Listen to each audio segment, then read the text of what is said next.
Varicose veins కి సరైన చికిత్స కోసం సంప్రదించండి ఎవిస్ హాస్పిటల్. నమస్కారం. మనం అనేక రకాల పురాణాలు వింటూ ఉంటాం. మొన్నటిదాకా కార్తీక పురాణం విన్నాం. ఫిబ్రవరి వస్తే మాఘ పురాణం వింటాం. పురాణాలు మనకి ప్రత్యేకంగా వినపడుతూ, కనపడుతూ ఉంటాయి. ఎవరైనా మరణించారంటే గరుడ పురాణం వినాలని కూడా చెప్పుకుంటాం. అసలు ఈ పురాణం అంటే ఏమిటి? ఏంటంటే పురాతనం పాతకాలంలో జరిగిన దాన్నే పురాణం అనాలి. ఇదివరకు జరిగిందే, అదేవి కొత్త కథ కాదు, కల్పించిన కథ కాదు. జరిగిన దాన్ని మళ్ళీ చెప్తారు. మనం చెప్పుకుంటూ ఉండగా తర్వాత కాలంలో జరిగిన కొన్ని కొన్ని విషయాలు దానికి కొంచెం యాడ్ అవుతూ ఉంటాయి. కానీ మొదట విషయం మాత్రం ఫ్రేమ్ అంతా జరిగిందిగానే ఉంటుంది. అయితే ఈ పురాణం వినటం వల్ల అసలు ఏమొస్తుంది మనకి? పురాణంతో ఏం జరుగుతుంది? పురాణంలో ఎలాంటివి చెప్పబడ్డాయి? అసలు ఎన్ని రకాల పురాణాలు ఉన్నాయి? ఇవన్నీ తెలుసుకోవాల్సిన విషయాలే. ప్రతి పురాణము కొత్త కొత్త విషయాల్ని తెలియజేస్తుంది. ప్రతి పురాణంలోనూ ఒక దాంట్లో ఒకటి ఇంటర్లింక్డ్గా కనపడతాయి. ఈ పురాణంలో ఇలా చెప్పబడిన గాథ ఇంకో పురాణంలో కొంచెం అటు ఇటుగా మార్పుతోటి కూడా మనకి కనిపిస్తుంది. దీనికి ఎట్లా చెప్తారంటే, ఇప్పుడు మనం మహాభారతాన్ని కూడా మనం పురాణాల్లో కలపకపోయినా మహాభారతాన్ని జయకావ్యం అంటారు. ఈ జయకావ్యం అనేది ప్రత్యేకంగా మనం ఒక శ్లోకంలో వింటుంటాం. నారాయణం నమస్కృత్య నరం చైవ నరోత్తమం దేవీం సరస్వతీం వ్యాసం తతో జయం ఉదీరయేత్ అని. ఈ నారాయణుడికి నరుడికి నమస్కారం చేసి సరస్వతీదేవిని వ్యాసుడిని తలుచుకుని జయం ఉదీరయ్యే, జయం అంటే ఈ మహాభారతానికి ఆ పేరుంది. అయితే పురాణాలన్నింటినీ కూడా జయకావ్యాలుగానే చెప్పాలి. ఎందుకంటే ఈ పురాణాలతోటి మనం సంసారాన్ని జయించగలుగుతాము. భగవంతునికి వైపుకి చేరే మార్గాలకి మెట్లుగా మనకి పురాణాలు ఉపయోగపడతాయి. అసలు పురాణాలు ఎన్ని అంటే 18 పురాణాలు మనం వింటూ ఉంటాం. 18 పురాణాల పేర్లు చెప్పమంటే ఎవరికి తెలియదు, కొంచెం కష్టం అవుతుంది. ఈ 18 పురాణాలకి ఉపపురాణాలు కూడా ఉన్నాయి. వాటి నుంచి డ్రైవ్ చేయబడి ఇంకొంచెం ఎలాబరేట్ చేయబడినవి అనమాట. అయితే దేవి భాగవతంలో పురాణాలను గుర్తుపెట్టుకునేందుకు ఒక మంచి శ్లోకం చెప్తారు చూడండి. మద్వయం భద్వయం చైవ భ్రత్రయం వ చతుష్టయం అనాపలింగ కూస్కాని పురాణాన్ని పృథక్ పృథక్. ఇది తమాషాగా ఉంది చూడండి, వివరంగా చెప్పుకుందాం.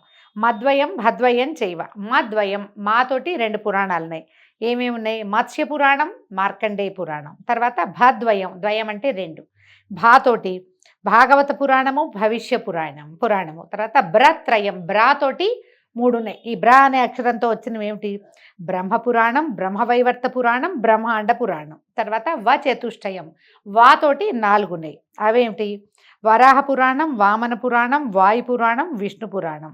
ఆ తర్వాత అనాపలింగ కూస్కాని, ఎంత బాగా చెప్పారో చూడండి. ఆతోటి ప్రారంభమయ్యేది అగ్ని పురాణం, నాతో ప్రారంభమయ్యేది నారద పురాణం, పా కదా, పాతో స్టార్ట్ అయ్యేది పద్మ పురాణం, లింతో స్టార్ట్ అయ్యేది లింగ పురాణం, గాతో స్టార్ట్ అయ్యేది గరుడ పురాణం, తర్వాత కూతో స్టార్ట్ అయ్యేది కూర్మ పురాణం, తర్వాత స్కాతో ప్రారంభమయ్యేది స్కాంద పురాణం. మొత్తం 18 చెప్పేశారు చూడండి. వాయుపురాణం స్థానంలో అక్కడక్కడ శివపురాణాన్ని స్వీకరించే సంప్రదాయం కూడా ఉంది. వాయుపురాణాన్ని శివపురాణం అని చెప్తారు. అయితే ఇక్కడ మనం చదువుకుంటున్న పుస్తకంలో అది కూడా అలాగే రాసుందనమాట. ఈ భాగవతం విషయంలో కొంతమంది దేవి భాగవతాన్ని, మరికొందరు విష్ణు భాగవతాన్ని తీసుకుంటారు. దేవి భాగవతము దీంట్లోనే ఉంది. మనం అనుసరించే సాంప్రదాయాన్ని బట్టి దేవి భాగవతాన్ని లేదా కృష్ణ భాగవతాన్ని స్వీకరించే విధానం కనిపిస్తుంది. ఈ పురాణాలని కొన్ని వర్గీకరణలు చేశారు. సాత్విక, తామస, రాజసిక పురాణాలుగా. సాత్విక పురాణాలు విష్ణు, నారదీయ, భాగవత, గరుడ, వరాహ పురాణాలు సత్వగుణ ప్రధానమైనవి. ఇలా ఉంటాయా అంటే ఉంటాయండి, పెద్దవాళ్ళు చెప్పిన ప్రకారం వినాలి మనం. రెండోవి తామస పురాణాలు మత్స్య, కూర్మ, లింగ, శివ, స్కాంద పురాణాలు తామస పురాణాలుగా చెప్తారు. తర్వాతది రాజసిక పురాణాలు బ్రహ్మాండ, బ్రహ్మవైవర్త, మార్కండేయ, భవిష్య, వామన పురాణాలు రజోగుణ ప్రధానమైనవి. ఇందులో ఒక వర్గీకరణ ఇంకొంచెం సెపరేట్గా ఏంటంటే శివ సంబంధమైనవి, విష్ణు సంబంధమైనవి, బ్రహ్మ సంబంధమైనవి, సూర్య సంబంధమైనవి, అగ్ని సంబంధమైనవిగా కూడా వీటిని డిఫరెన్షియేట్ చేసి చెప్పబడుతుంది. శివ సంబంధమైన వాటిలలో శివుడు ప్రధాన దైవతంగా, ఆయన కథలే, ఆయన యొక్క భక్తుల గాథలే కనిపిస్తాయి. విష్ణు సంబంధమైన పురాణాల్లో విష్ణు పురాణం, తర్వాత భాగవత పురాణం, నారద పురాణం, ఇవి విష్ణు సంబంధమైనవి. ఈ రకంగా డిఫరెన్షియేట్ చేయబడతాయి. ప్రధానంగా విష్ణు సంబంధమైన మాసంగా చెప్పబడేటువంటి మార్గశిర మాసము, మార్గశిర మాసంలో జరిగేటువంటి రవి సంక్రమణాన్ని బట్టి సంక్రమణం జరుగుతుంది కాబట్టి అక్కడి నుంచి పూర్తి నెల రోజుల పాటు మార్గశిర పుష్యమాసాల్లో సగం మార్గశిరము సగం పుష్యమాసంలో పూర్తిగా అది పురుషోత్తమ మాసంగా చెప్పబడి విష్ణు సంబంధమైన అర్చనే విశేషంగా జరిగేటువంటి ఈ రోజుల్లో అయితే భాగవతాన్ని లేదా విష్ణు పురాణాన్ని చదువుకోవటము లేదా చెప్పుకోవటము లేదా వినడము చాలా మంచివి. అయితే మనం భాగవతంలో దశమ స్కంధం ఇంతకుముందు చెప్పుకుని ఉన్నాము. విష్ణు పురాణం ఇప్పటిదాకా ఎప్పుడూ చెప్పలేదు. ఈ సంవత్సరం విష్ణు పురాణాన్ని తెలియజేయాలని భావిస్తున్నాం. అయితే విష్ణు పురాణంలో విష్ణు సంబంధమైన గాథలు మనకి తెలిసినవే. ప్రఖ్యాతమైనటువంటి ధ్రువోపాఖ్యానము, ప్రహ్లాదోపాఖ్యానము ఇవి విశేషంగా కనిపిస్తాయి. ఈ కథాక్రమం కూడా ఎలా వెళ్తుందంటే సృష్టి క్రమాన్ని అనుసరించి ఎట్లా సృష్టి జరిగింది, ఎలా ప్రజాపతులు పుట్టారు, ప్రజాపతుల నుంచి ఎట్లా ప్రపంచ సృష్టి ఏ రకంగా పరిణామక్రమం జరిగింది, ఎలా మానవులుగా జన్మించారు, అంటే మానవులు సృష్టి నుంచి ఎలా వచ్చారు, ఈ వివరం అంతా చెప్పబడుతుంది. నిదానంగానే వెళ్తుంది కథ. పూర్తిగా వ్యాసుల వారికి విధేయంగానే మనం విష్ణు పురాణాన్ని చెప్పుకుందాం. చాలా సమాచారం ఉంటుందండి. అన్ని పురాణాల్లోనూ సమాచారాలు ఎక్కువే ఉంటాయి. మొదట్లో కొంచెం కన్ఫ్యూజింగ్గా ఉంటుంది. 1కి 2-3 సార్లు వింటేనే కానీ మనకు అర్థం కావు.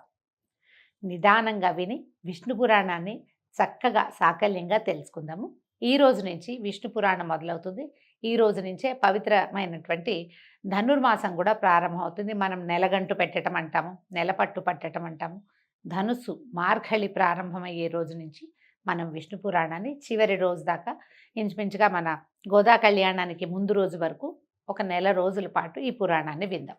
కథలోకి వెళ్దాం. వ్యాస మహర్షి ఈ పురాణాలని రోమహర్షణుడు అనే తన శిష్యుడికి తెలియజేశారు.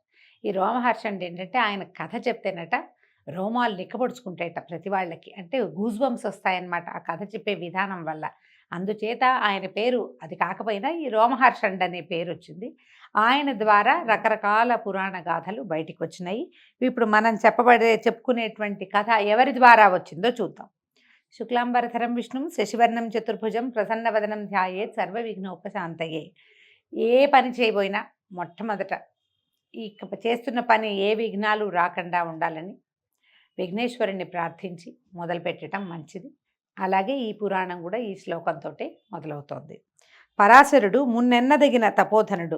పరాశరుడనే ఆయన అందరు మహర్షుల్లో మొట్టమొదట చెప్పుకోవాల్సిన వాడు. ఈ పరాశరుడి మాట ప్రతి వాళ్ళకి తెలుసు. ఈ పేరు ఎక్కడి నుంచి వచ్చిందంటే మనం విష్ణుదాసనామం చదివేటప్పుడు వ్యాసం వశిష్ఠ నప్తారం శక్తే పౌత్రమకల్మషం పరాశరాత్మజం వందే శుకతాతం తపోనిధిం అని చెప్తాం. వ్యాస భగవానుడి యొక్క తండ్రి పరాశరుడు.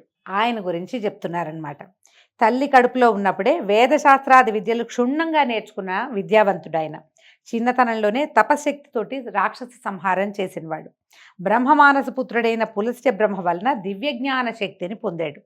పద్మాక్షుని పాదపద్మ భక్తికి జీవితాన్ని అంకితం చేశాడు. పూర్తిగా విష్ణు భక్తి పరాయణుడే ఈ పరాశరుడు. దివ్యతేజో విరాజమానుడు. అయితే ఇంతటి మహానుభావుడైన పరాశరుడే గురువుగా మైత్రేయుడనే ఆయన వేదశాస్త్రాలు అభ్యసించి శుశ్రూష చేస్తూ ఒకనాడు ప్రభాతకాల కృత్యాలు నిర్వర్తించి సుఖాసీనుడై ఉన్న గురువుకి నమస్కరించి ఇలా అడిగాడట. గురుదేవా, నీ అనుగ్రహం వల్ల వేదాలు శాస్త్రాలు క్షుణ్ణంగా తెలుసుకున్నాను, జ్ఞానధనం పొందిన అదృష్టవంతుణ్ణయ్యాను. ఇక ఒక్కటి అడగాలనుంది. దానికి సమాధానం సర్వజ్ఞుడవైన నువ్వే చెప్పగలవు, చెప్పవలసిందని మనవి, నాకు తెలియచేయి నాయనా అని అడిగి ఏమడిగాడు? అన్ని లోకాలలో ఆధారమై వెలసిల్లే దేవుడెవరు? ఇంద్రాదులకు ప్రభువు, భక్తుల కోరికలు తీర్చేవాడు, చరాచర పదార్థములందు ఉండేవాడు, యోగీంద్ర వినుతుడు, వేదమయుడు, తన కథల చేత ఇహపర సౌఖ్యాన్ని కలిగించేటువంటి దేవుడెవరు? విజ్ఞాన ప్రదాత, భువన నిర్మాత, భర్త, సంహర్త అయిన ఆ దేవుని గురించి తెలుసుకోవాలని నా కోరిక. చదువు అయిపోయిన తర్వాత, అంటే మనకి ధనాన్నో ఏదో ఒకదాన్ని సంపాదించి పెట్టేది అయిన తర్వాత, వచ్చేసిన తర్వాత మనం ఎవరము, ఎక్కడి నుంచి వచ్చాము, మనకి ఏది ఆధారభూతమైంది అని తెలుసుకోవాల్సిన అవసరం ప్రతి విద్యార్థికి ఉన్నదట. పురాణాల్లో ఇది ప్రత్యేకంగా చెప్తారు. ఈ చదువుకోవాల్సిన విద్యలన్నీ పూర్తయిన తర్వాత అప్పుడు మోక్ష విద్యని గురించి తెలుసుకోమంటారు. ఇది విధానం అనమాట. లైన్ ప్రకారం వెళ్ళాలి. 1-2 ఒంట్లు వచ్చిన తర్వాతే కదా కూడికలు హెచ్చవేతలు చెప్పేది. అందుకని తనకి జ్ఞానం లభించవలసినంత లభించిన తర్వాత మోక్ష జ్ఞానాన్ని గురించి తెలుసుకోవటం కోసం ఎవరి వల్ల ఈ ప్రపంచం నడుస్తోంది, ఏ దేవుడి వల్ల అని ప్రశ్నించాడు. అలాగే ఇంకా అడుగుతున్నాడు. పృథివ్యాది భూత ప్రమాణాలు, సప్త సముద్ర విస్తారము, సప్తద్వీప వృత్తాంతము, సప్త కులపర్వతాల విషయము, సూర్యాది గ్రహతారక సంచారము, దేవాది చతుర్విధ భూత సృష్టి, చతుర్దశమన్వంతర వృత్తాంతము, 4 యుగాల ప్రమాణము, కల్ప విషయము, యుగధర్మాలు, దేవర్షుల చరిత్రలు, రాజవంశ చరిత్రలు, వేదశాఖ ప్రమాణాలు, బ్రాహ్మణాది వర్ణధర్మాలు, బ్రహ్మచర్యము మొదలైనటువంటి 4 ఆశ్రమాల పద్ధతి వినాలని ఉన్నది. సెలవియ్యవలసిందని మనవి అని అడగగా పరాశరుడు పరమానంద హృదయుడై ఇలా చెప్పాడు. ఏ గురువుకైనా శిష్యులకి తెలుసుకోవాలన్న ఆసక్తి ఉంటే గురువులకి పరమానందంగానే ఉంటుంది. తనకు తెలిసిన ప్రతి విషయాన్ని తన విద్యార్థికి, తన శిష్యుడికి తెలియజేయాలని ప్రతి గురువు భావిస్తాడట. అందుకని ఆయన ఏం చెప్తున్నాడు, మైత్రేయ చాలా మంచి విషయం అడిగావు, నాకు ఇదంతా తెలుసు, నీకు వివరంగా చెప్తానన్నాడు. పరాశరుల వారు సెలవిస్తున్నారు. ఆయన చెప్తున్నారు, మా చిన్ననాడు ఒకప్పుడు పులస్త్య బ్రహ్మ వచ్చి నన్నెంతో ఆదరంగా చూసి నువ్వు పురాణకర్తవవుతావు అని వరం ఇచ్చి వెళ్ళిపోయాడు. ఆ వరప్రభావం వల్ల పౌరాణిక విషయమంతా నాకు స్వాధీనమైంది. దానిని వివరిస్తాను విను అనగా మైత్రేయుడు అన్నాడు, ఆచార్య, పురాణకర్తగా నిన్ను పులస్త్యుడు అనటానికి కారణం ఏమిటి అని అడిగితే ఇలా చెప్తున్నారు. పూర్వము విశ్వామిత్రుడు పగబట్టి మా తాత కొడుకులను 100 దారుణంగా చంపించాడు రాక్షసుల చేత. పరాశరుని యొక్క తన తాత కొడుకు తండ్రులని, నాన్నల్ని, బాబాయిల్ని చంపించాడు. మా తండ్రి శక్తి వారితోనే మరణించాడు. ఇప్పుడు వ్యాసం వశిష్ఠ నప్తారని చెప్పుకున్నాం. శక్తేహే పౌత్రం అకల్మషం అని. శక్తి యొక్క పౌత్రుడు వ్యాసుడు, అంటే వశిష్ఠుని యొక్క కుమారుడు శక్తి. వశిష్ఠుడితోటి వైరం వచ్చి విశ్వామిత్రుడు ఏం చేశాడు, వశిష్ఠుల వారి సంతానం మొత్తాన్ని సంహరించాడు. రాక్షసుల సహాయంతో చేశాడట. ఈ పురాణం ప్రకారం ఈ గాథ చెప్తున్నారనమాట. అప్పటికి నేను తల్లి కడుపులో ఉన్నాను. అంటే శక్తి మరణించే నాటికి ఆయన కుమారుడు జన్మించల, గర్భస్థ శిశువుగా ఉన్నాడు ఈ పరాశరుడు. వేదశాస్త్రాదులు నాకు వశమయ్యాయి. కొన్నాళ్లకి జన్మించాను. పెద్దవాడనే తపశ్చర్యలో ఉండగా మా అమ్మ దృశ్యంతి నా వద్దకు వచ్చి చెప్పింది. పరాశరుడి తల్లి పేరు దృశ్యంతి అట. నీ తండ్రిని నిష్కారణంగా రాక్షసులు వచ్చి దారుణంగా సంహరించారు. నిగ్రహించడం, అనుగ్రహించడం అనే శక్తులు కలవాడవై శత్రు సంహారం చేయకపోవటాన్ని ఏమనాలి నాయనా అని నిందాస్తుతిగా, నీకు అన్నీ వచ్చు కానీ నువ్వేం చేయటం లేదు అని అన్నది. అనేసరికి నేను వెంటనే అథర్వ మంత్రాలతోటి రాక్షస సంహార యజ్ఞాన్ని ప్రారంభించాను. నా మంత్రాల ధ్వనికి లోకం అల్లల్లాడిపోయింది. సురులు ఆనందంగా, అంటే దేవతలంతా ఆనందించారట, ఆనందంగా జయధ్వనులు చేశారు. ఆ రాక్షస సంహార యజ్ఞంలో లెక్కకు మిక్కిలిగా రాక్షసులు మరణించారు. యుద్ధం చేయటం కాదండి, యజ్ఞంతో సంహారం జరిగింది. మనకి సర్పయాగం తెలుసు, జనమేజయుడు చేశాడు. ఈయన పరాశరుడు రాక్షస సంహార యజ్ఞం చేశాడట. చావక మిగిలిన వాళ్ళు మా తాత వశిష్ఠుని వద్దకు వెళ్ళి రాక్షస సంహారం విషయం చెప్పి ప్రార్థిస్తే ఆయన వాళ్ళకి అభయం ఇచ్చి నా దగ్గరకు వచ్చి ఆదరంగా అన్నాడు, నాయన పరాశర శాంతించు, ఏదో ఎప్పుడో జరిగింది, దానికి ఇప్పుడు నువ్వు ఘోరంగా ఈ జీవహింసా కార్యం ఎందుకు చేస్తున్నావు? మునులకు దూష్యం నాయన, మునులు ఇలాంటి పని చేయకూడదు, నువ్వు తపశ్చర్యలో ఉండేవాడివి, సంహార క్రియ మనది కాదు, మనం అది చేయకూడదు. ఇలా చేయవలసి వస్తే ఒకవేళ ఎవరైనా ఇది చేయాల్సి వచ్చిందనుకో వాడు రాజు అవుతాడు. సంహార క్రియ చేసేవాడు రాజు కావచ్చు, కానీ ఇలాంటిది మనం చేయకూడదు, కోపం విడుగునైనా ఇది మానేసేయమని చెప్పాడు. పైగా జీవహింస చేసేవాడికి సద్గతి రాదు, ఆ విషయం నీకు తెలియంది కాదు. పైగా నా కుమారులందరూ సంహరింపబడ్డప్పుడు నేను ఈ రాక్షస సంహార యజ్ఞం నేను చేయలేనా? ఆ రోజు నేను చేయగలిగేవాడిని. కన్న తండ్రిని అయ్యుండి కూడా నేను చూస్తూ ఊరుకున్నాను. ఎందుకంటే జీవహింస మునుల కృత్యం కాదు కాబట్టి శాంతించు. కోపం పాపానికి ధూపం. పాపం పెరగటం దేనివల్ల పెరుగుతుందంటే కోపం వల్ల. మనం చూడండి, మామూలుగా కూడా మన కోపం వస్తే ఎంత మాట పడితే అంత మాట అంటాం, మన పాపం పెరిగిపోతుంది.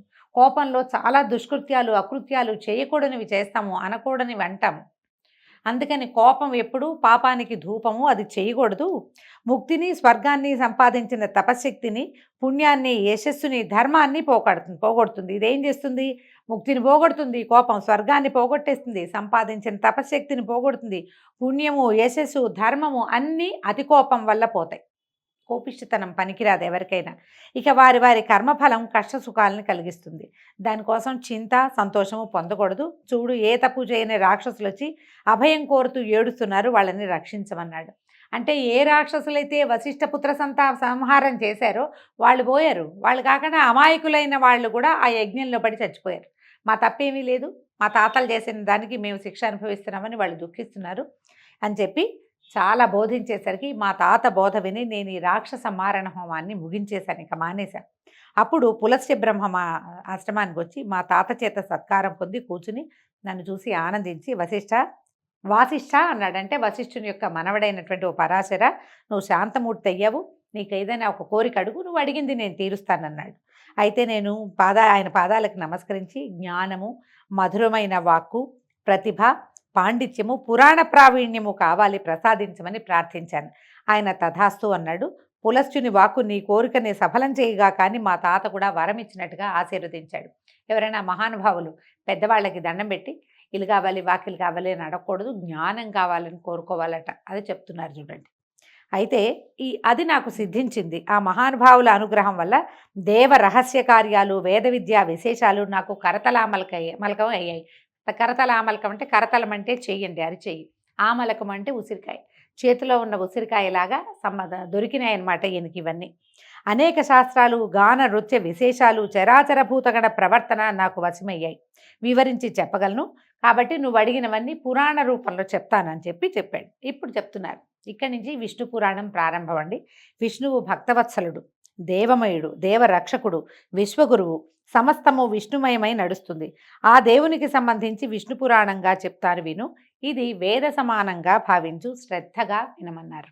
విష్ణు పురాణం వేదాలలో వేదము, శాస్త్రాలలో శాస్త్రము, జ్యోతిష్యంలో జ్యోతిష్యము, నీతి శాస్త్రాలలో నీతి శాస్త్రము, పురాణాలలో పురాణము, ఇతిహాసాలలో ఇతిహాసము, యోగ విద్యలలో యోగ విద్య, కావ్యాలలో కావ్యము, సకల లోక విజయము, సకల జన మనోరంజనము కూడా. పరమాత్ముడైన విష్ణుని చరిత్ర కలిగిన పురాణ సంహిత అది. మునుపు బ్రహ్మదేవుడు దాన్ని స్వకీయ బుద్ధి విశేషంతో దక్ష ప్రజాపతికి చెప్పాడు. ఆయన పురుకుత్సుడనే రాజుకు చెప్పగా ఆ రాజు సారస్వతునకు చెప్పాడు. అతని ముఖతః నేను విన్నది విన్నట్టుగా నీకు చెప్తాను. ఏ పురాణమైనా 4-5 చెవులకి మారితే కానీ చివరికి చేరదండి. మనం చదివే ప్రతి పురాణము ఒక ముగ్గురు కనీసం 3 ముఖాల నుంచి 3 చెవులకి చేరిన తర్వాతే మన దగ్గరకు వస్తుంది.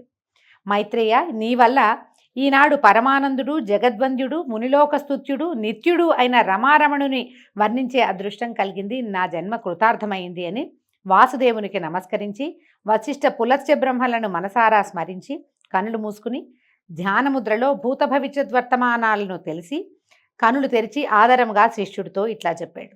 జగములు తనలోన జగములలో తాను ఉన్నందువలన విష్ణువుని ప్రాజ్ఞులు వాసుదేవుడు అని అన్నారు. మనం వాసుదేవుడు అనగానే కృష్ణ పరమాత్మను తలుచుకుంటామండి. వసుదేవస్య అపత్యం పుమాన్, వసుదేవుని యొక్క కుమారుడైన వాసుదేవుడని చెప్పుకుంటాం కానీ కాదు. పరవాసుదేవుడు అంటే ఈయన ప్రపంచంలో ఉంటాడు, ప్రపంచము తనలో ఉంచుకుంటాడు. ఆ ఉంచుకున్న స్వరూపాన్నే పరవాసుదేవ తత్వము అంటారు. ఈయన్ని వాసుదేవుడుగా మనం అభివర్ణిస్తూ చెప్పుకుంటాం. మీరు గమనించండి, కొంచెం ఆలోచిస్తే మనకు తెలుస్తుంది. మన కథలలో ధ్రువోపాఖ్యానంలో వాసుదేవ మంత్రాన్ని ఉపదేశించారు ధ్రువుడికి. ఇప్పుడు ధ్రువుడి కథ మనం కృతయుగంలో తెలుసుకుంటే, కృతయుగం తర్వాత త్రేతాయుగం తర్వాత ద్వాపర యుగంలో మనకి శ్రీకృష్ణ పరమాత్మ జన్మించాడు.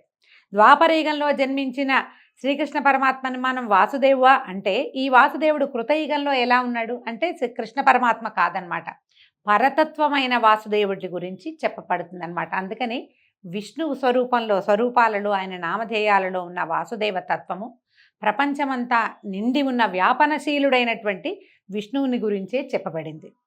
ఈ వాసుదేవుడు అంతా తన రూపమై చరాచరములు ఉంటాయి. ఆయన తన రూపాన్ని గనక ఉపసంహరించుకుంటే సర్వము శూన్యమైపోతుంది. అప్పుడు వాసుదేవుడు కాలపురుషుడవుతాడు. కాలం వాసుదేవుని లీలాస్వరూపంగా కనపడుతుంది. ఆ రూపమే పగలుగా రాత్రిగా కూడా ఉంటుంది. ఆద్యంతాలు లేక విశ్వమయుడైన వాసుదేవుడు అనగా కాలపురుషుడనగా నిర్వచించి ముందు వెనకలు చెప్పటం వేదాలకు కూడా సాధ్యం కాదు. విత్తు ముందా చెట్టు ముందా అంటే ఏది ముందు ఏది వెనక ఎవరు చెప్పగలుగుతారు? ఆయన ముందా ఇది ముందా అనేది అసలు చెప్పలేం మనం. ఈ వాసుదేవ స్వరూపము కాల ప్రవృత్తి. ఆ విధంగా ఉన్న కాలపురుషుని నుంచే శబ్దం పుట్టిందట. శబ్దం నుంచి ఆకాశతత్వం పుట్టింది. ఆ విధంగా ఆకాశం శబ్దగుణకం ఆకాశం అని చెప్తారండి. ఈ శబ్దం నుంచే ఆకాశం పుట్టిందట. ఆ శబ్దానికి స్పర్శ తన్మాత్ర గుణం, దాంట్లో ఒక లోపలి గుణం ఏంటంటే స్పర్శట. ఆ స్పర్శ గుణం వల్ల వాయుతత్వము, వాయువు యొక్క రూపం ఏంటంటే దాని తన్మాత్ర గుణం, అందులో ఉన్నటువంటి లోపల గుణమేమో అగ్ని. ఆ రూపం వల్ల దానికి రూపమే దాని యొక్క తన్మాత్ర. ఆ రూపం వల్ల అగ్నితత్వం పుట్టింది. అగ్నికి రసము తన్మాత్ర గుణం, ఆ రసం వల్ల జలతత్వం పుట్టింది. జలమునకు గంధం తన్మాత్రం అంటే లోపలి గుణం అన్నమాట. ఆ గంధం వల్లే పృథ్వీతత్వం పుట్టింది. ఇప్పుడు పృథివీ ఎక్కడి నుంచి పుట్టిందంటే లైన్ పైదాకా వెళ్ళాలండి. ఆకాశం నుంచి వరుసగా 5 గుణాలు పుట్టుకుంటూ వచ్చినాయి. ఒక దాంట్లో నుంచి ఒకటి చొప్పున పుట్టినాయి అన్నమాట. ఇవన్నీ కూడా ఈ పంచభూతాలు తమలోని శబ్దగుణాలు ప్రవర్తించగా వ్యాపించి విశ్వమయమై భావించటమే విష్ణు భక్తిగా భావించు. విష్ణువు ఎక్కడున్నాడంటే ఆయనలోంచి పుట్టిన, అందులోంచి పుట్టిన, అందులోంచి పుట్టిన ఈ 5 గుణాలు అన్నిట్లలోనూ కూడా పృథివ్యప్తేజో వాయురాకాశాది పంచభూతాలలో కూడా విష్ణువు వ్యాపనశీలుడుగా ఉన్నాడు. ప్రపంచంలో ఆయన లేని చోటే లేదు. ప్రహ్లాద తత్వంలో ఇది మనకి కనపడుతుంది. అతను చెప్తాడు, ఇందుగలడు అందు లేడని సందేహము వలదు చక్రి సర్వోపగతుండు అని. ప్రతి చోట ఉన్నాడు ఆయన. ఎందుకున్నాడంటే ఆయనలోంచి ఇవన్నీ పుట్టుకుంటూ వచ్చాయి కాబట్టి. పృథివ్యప్తేజో వాయువాకాశములనే పంచభూతాలు శబ్ద స్పర్శ రూప రసగంధ పంచకము, త్వక్చక్షు శ్రోత జిహ్వ ఆఘ్రాణములు అనేటువంటి బుద్ధీంద్రియాలు 5, వాక్పాణిపాద పాయూపస్థలనే కర్మేంద్రియాలు 5, మనోబుద్ధి అహంకారాలతో రాజసిక తామసిక సాత్విక గుణాతిశయంతో ప్రజా సృష్టి విస్తరిల్లింది. ఇవన్నీ కూడా మన శరీర అవయవాల సంగతి చెప్తున్నారండి. చూద్దాం, నిదానంగా చెప్పుకుందాం. పృథివ్యప్తేజో వాయువు ఆకాశం అంటే పృథివీ అంటే భూమి, అప్ అంటే నీరు, తేజస్ అంటే అగ్ని, వాయువు ఆకాశము. ఈ 5 నుంచి వీటికి శబ్దము స్పర్శ రూపము రసము గంధము అనేటువంటి 5 లక్షణాలు ఉన్నాయి. వాటిలోంచి త్వక్ చర్మము, చక్షు అంటే కన్ను, శ్రోత అంటే చెవి, జిహ్వ అంటే నాలుక, ఘ్రాణము అంటే వాసన పీల్చే గుణం నాసికా గుణం. ఇవి బుద్ధీంద్రియాలు 5. తర్వాత వాకు పాణి పాయు ఉపస్థ, వాకు మాట్లాడే గుణము, పాణి పాదములు చేతులు కాళ్ళు, పాయువు ఉపస్థ మన తాలూకు అంతరింద్రియాలు అంటే ఏమైనా విసర్జక అవయవాలు, అవి కర్మేంద్రియాలు 5. మనసు బుద్ధి అహంకారము మొదలైనటువంటి ఇవి. తర్వాత ఈ సాత్వికము రాజస తామసిక సాత్విక గుణాతిశయాలతోటి ప్రపంచం విస్తరిల్లింది. ఇది ఆదిభూత విధం. మొట్టమొదట ప్రపంచం ఏర్పడింది ఇట్లా, ఈ గుణాల ద్వారా ఏర్పడింది. ప్రపంచం అంటే ఒక దేహం అనుకుంటే ఆ దేహధారి లక్ష్మీ వసుధారమండైనటువంటి కేశవుడు. ప్రపంచమంతా విష్ణు స్వరూపమేనని చెప్తున్నారు. కాబట్టి ఆ ప్రభువువి కానివి ఏవీ లేవు. చరాచర స్థితులన్నీ లక్ష్మీపతి లీలలుగానే గ్రహించాలి. ఈ విధంగా శ్రీపతి విశ్వమంతా తానే అయి వాసుదేవుడుగా అయ్యాడు. ఇక బ్రహ్మాండ సృష్టి గురించి చెప్తున్నారు. పరమాత్ముడు పంచభూతమయుడు బ్రహ్మణ్యుడు తానే అయి హరినారాయణుడై పాలకడలిలో శేషసాయిగా ఉన్నప్పుడు అతని రాజస ప్రవృత్తి సృష్టిక్రియను సాగించింది. ఒక నీటి బుడగను పోలి అండం ఒకటి ఉద్భవించింది. ఇప్పుడు చూడండి, మన సృష్టి కూడా అండంతోటే, ఫిమేల్ ఎగ్గుతోటే మన సృష్టి కూడా వస్తుంది. ఈ మొదట ఒక అండం వల్లాంటి ఒక స్వరూపంతో సృష్టి మొదలైందట. క్రమంగా అది గాఢాంధకారంలో పెరిగింది ఆ పుట్టిన అండం. అయితే ఈ అండం మీద గాఢాంధకారం పెరిగిపోయి జలము అగ్ని వాయువు ఆకాశాలు దాని పైభాగంలో ఆవహించి ఉన్నాయట. ఈ 4 భూతాలు ఒక్కొక్కటి 5 సార్లు కలవగా ఆ అండం మరింతగా పెద్దదై ఉబికింది. ఆ అండంలోంచి ఆ నారాయణుని రాజసమూర్తి అయి సృష్టికర్తగా బ్రహ్మ అనే ఒక దివ్యమూర్తి సంభవించాడు. ఆ బ్రహ్మ చరాచర సృష్టికర్త కాగా సాత్వికమూర్తిగా విష్ణువు పోషిస్తూ ఉండటం, తామసమూర్తిగా రుద్రుడుగా చరాచర ప్రళయం చేయటం జరుగుతూ ఉంది. ఇలాగా బ్రహ్మాండ ప్రళయాలు విష్ణులీలలుగా ఎన్నో జరిగాయి. అలాంటి నారాయణుని మహిమ ఆ చతుర్ముఖ బ్రహ్మ కూడా తెలిసి చెప్పలేడు అని చెప్పగా మైత్రేయుడు ఇలా అడుగుతున్నాడట, ఆచార్య, విష్ణువుని నిర్గుణుడని వేదాలు చెప్తాయి. నిర్గుణుడు ఏ గుణాలు లేనివాడు అని చెప్పబడిన భగవంతుడు విష్ణువు సృష్టి స్థిత్యంతాలు ఎలా కలిగించాడు? ఏ గుణము లేదంటే ఏమీ చేయలేడు, ఏమీ చెయ్యడని అర్థం. కానీ అతను ఈ సృష్టి స్థితి లయ 3 అతడే చేశాడని నువ్వు చెప్తున్నావు కదా, ఇది ఎట్లా సాధ్యపడింది అంటే అదంతా ఆయనకి సహజమైన విషయంగా చెప్తున్నారు. అగ్నికి వేడి ఎలా వస్తుంది అంటే ఎట్లా చెప్తాం, అలాగే నారాయణ నామానికి నిర్వచనం చెప్తున్నారు. నారము అంటే నీరు, అది నివాసంగా కలిగిన వాడు నారాయణుడు. ఆ నారాయణుడు భూతరాశికి కర్త అయిన ప్రజాపతి అని చెప్పదగినవాడు. అతని పరమాయువు 100 సంవత్సరాలు. ఆ దేవుని పరమాయువు అయిన 100 సంవత్సరాల కాలంలో మనలాంటి వారికి ఎన్నో సంవత్సరాలు తిరిగిపోతాయట. ఆ కాలక్రమం గురించి చెప్తున్నారు. ఎలా కాలం వీరికి ఉంటుంది, దైవానికి ఎలా ఉంటుంది అని. ఒక లఘువుని పలికేంత కాలం 1 నిమిషం, 18 నిమిషాలు ఒక కాష్ట, అవి 30 కలిస్తే ఒక కళ, 30 కళలు ఒక క్షణం, 12 క్షణాలు ఒక ముహూర్తం, 30 ముహూర్తాలు ఒక పగలు ఒక రాత్రి, 10 అంటే ఒక రోజు అన్నమాట. ఒక పగలు ఒక రాత్రి, 15 దినాలు ఒక పక్షం, 2 పక్షాలు ఒక నెల, 2 నెలలు ఒక ఋతువు, 3 ఋతువులు ఒక ఆయనం. మనకు తెలుసు కదా, దక్షిణాయనం ఉత్తరాయణం చెప్పుకుంటాం. అవే ఉత్తరాయణ దక్షిణాయనాలని 2. ఈ 2 కలిపితే ఒక సంవత్సరం. దేవతలకి అది ఒక పగలు రాత్రి. అంటే మన ఒక సంవత్సరము దేవతల యొక్క ఒక డే. అందుకనే వాళ్ళకి పగలు మెలకుగా ఉండే సమయము ఉత్తరాయణము, నిద్రాకాలం దక్షిణాయనము అని చెప్పుకుంటాం కదా. దానికి సౌరమానం అని వ్యవహారం. మనం రోజువారీ విధానం అంతా చాంద్రమానంలో చేస్తాం. ఇది సౌరమానంగా చెప్తున్నారు. ఈ మొత్తం ఈ డే గురించి చెప్పారు కదా, మన దినము సంవత్సరం గురించి చెప్పినప్పుడు అది మొత్తాన్ని సౌరమానం అంటారు. అయితే 17,28,000 సంవత్సరాలు కృతయుగం, 12,96,000 సంవత్సరాలు త్రేతాయుగం, 8,24,000 సంవత్సరాలు ద్వాపరయుగం, 4,32,000 సంవత్సరాలు కలియుగం. అలాంటి 4 యుగాలు ఒక దివ్యయుగం అంటారు. దాని లెక్క 43,20,000 సంవత్సరాలు అవుతాయి. ఇలాంటి యుగాలు 1,000 అయితే బ్రహ్మకి ఒక రోజట. ఎంత పెద్ద కాలమో చూడండి.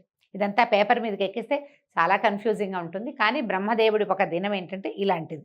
బ్రహ్మ పగలు సృష్టి, రాత్రి ప్రళయం. ఆయనకి పగలు ఏదైతే ఉందో దీంట్లో అది సృష్టి జరిగే కాలం. ఆయన రాత్రి ప్రళయం. అప్పటికి మొత్తం ప్రపంచం అంతా జలమయం అయిపోతుంది. ఇక ఎవరు ఉండరు, మొత్తం అంతా ఖాళీ అయిపోతుంది. దీన్నే నైమిత్తిక కల్పం అని చెప్తారు.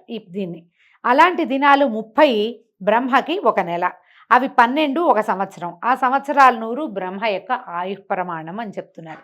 దానికి మహాకల్పం అని వ్యవహారంలో ఉంది. దానికి పూర్వార్ధానికి పద్మకల్పమని, ఉత్తరార్ధానికి వరాహకల్పమని సంజ్ఞలు. ఇప్పుడు మనం శ్వేతవరాహ కల్పంలో ఉన్నాం. మనం చెప్తాం శ్వేతవరాహ కల్పే వైవస్వతమనంతరే కలియుగే ప్రథమపాదే జంబూద్వీపే అని సంకల్పం చెప్పుకునేటప్పుడు మనకి తెలియకుండానే మనం ఏ మన్వంతరంలో ఉన్నామో వివరంగా చెప్పేసుకుంటాం. వరాహ కల్పంలో ఉన్న ఆదివరాహ కల్పం మనది. ఇవి కాలగతులు అని చెప్పగా మైత్రేయుడు, సరే పద్మాసనుడు లోకాన్ని సృజించిన విషయాన్ని చెప్పండి. అయితే సరే, ఇప్పుడు బ్రహ్మదేవుడు పుట్టాడు, అది కదా చెప్పుకున్నాం. ఈ అండంలో నుంచి బ్రహ్మదేవుడు పుట్టుకొచ్చాడు. ఇప్పుడు ఈయన సృష్టిని ఎలా చేశాడో చెప్పమని మైత్రేయుడు అడిగితే పరాశరుడు ఇలా చెప్తున్నాడు. కడచిన కల్పం అంటే ముందు వెళ్ళిపోయిన కల్పం తాలూకు చివరి దశ యందు నిశియందలి రాత్రి నుంచి నారాయణ ధ్యానపరాయణుడై మేల్కొని బ్రహ్మ పరమశూన్యమైన లోకాన్ని చూసి, నారాయణ సాత్వికమూర్తే, నారాయణుడు సాత్వికమూర్తే, అంతకు ముందట మత్స్యకూర్మ అవతారాల్లాగా వరాహ రూపం ధరించి అగాధమైన సముద్రంలో మునిగిన భూమిని ఉద్ధరించే సంకల్పంతో సముద్రంలో ప్రవేశించి ఘర్ఘర ధ్వనితో ఉప్పొంగి దంశ్రాగ్రంతో అవలీలగా పూబంతిని ఎత్తినట్టు మీదకి ఎత్తాడు. ఇంత బాగా చెప్తే ఇదేమిటి అనిపిస్తుంది. అయితే ఏమైంది, భూమి అంతా మునిగిపోయింది. దానిని వరాహ స్వరూపంతో స్వామివారు విష్ణుమూర్తి పైకి లేవదీశాడట. ఆ సముద్రంలో మునిగిన నావను కర్ణధారుడు గట్టి మీదకి తెచ్చినట్టుగా పద్మదళం ఏదైనా పువ్వుని ఒక తామరాకుని నీళ్ళలో ముంచితే అది అట్లా పైకి తేలొచ్చేస్తుంది. ఆ విధంగా భూమి సముద్రం మీదకి తేలగా నీరంతా పాతాళానికి చేరిందట. అలాగా భూమిని సముద్రం పైకి నిలిపి నలువైపులా కొండల నుంచి ఇక్కట్లు కలక్కండా, దానికి ఏ సమస్య రాకుండా ఆది కూర్మని శేషుణ్ణి కింద నుంచి భూమిని విశ్వమంతటా భద్రంగా ఉంచటానికి తన శక్తిని ప్రసరింపజేసిన మహానుభావుడు ఆ పద్మాక్షుడే. భగవంతుడైన విష్ణుమూర్తి ఏం చేశాడు, భూమిని సముద్రంలోంచి ఉద్ధరించి నీళ్లలోంచి ఉద్ధరించి పైకి పెట్టి తనకి కాపలాగా కొన్ని పర్వతాలని కాపలా ఉంచి మునిగిపోకుండా, అందుకని పర్వతాలని కొండలని భూభరాలంటారు, భూమిని మోస్తాయట. అక్కడి నుంచి ఆదివరాహాన్ని కూడా కింద నుంచి ఉంచి 1000 పడగలు ఉన్నటువంటి ఆదిశేషుడిని కూడా తన భూమికి కాపలాగా తన పడగల మీద ఆనుకుని ఉండేలాగా ఏర్పరిచినటువంటి ఆ పరమశక్తి ఈ పద్మాక్షుడే, వాసుదేవుడే అని చెప్తున్నారు. ఈ విధంగా భూమిని ఎట్లా ఉద్ధరించారు, ఎట్లా బ్రహ్మదేవుడి సృష్టి ప్రారంభమవుతుందో ఈ తొలి భాగంలోనే మనం తెలుసుకున్నామండి. రేపు ఉదయం 2వ భాగంలో బ్రహ్మ సృష్టి ఎలా ప్రారంభమైంది, ప్రజాపతులు ఎలా జన్మించారు, వారి సంతానం ఏ విధంగా మన వరకు ఈ కథ ఎలా నడిచిందో రేపటి భాగంలో తెలుసుకుందాం. నమస్కారం.